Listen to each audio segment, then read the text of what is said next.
Terkait kursi Cawawako Palembang yang masih kosong, PDIP telah mengeluarkan nama calon. PAN dan P3 pun telah mengeluarkan nama calonnya.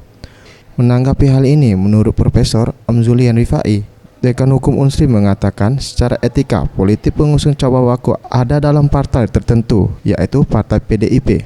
Tetapi kalau lihat dari segi praktiknya, politik ini sangat berbeda sekali. Semua partai pengusung berhak untuk mencalonkan nama pengusung calon Wawako untuk mendamping Harnojoyo. Ia menambahkan, Cawawako idealnya harus melalui wali kota, bukan dari DPRD. Ini sebab dikhawatirkan akan memiliki kelemahan, kecuali dua nama Wawako sudah melakukan pendekatan kepada wali kota. Saya saat inilah para politikus kita harus menunjukkan kedewasaannya untuk menentukan wakil wali kota yang sudah cukup lama kosong ini menurut saya. Ya. Rizky Hidayat, Sriwijaya TV.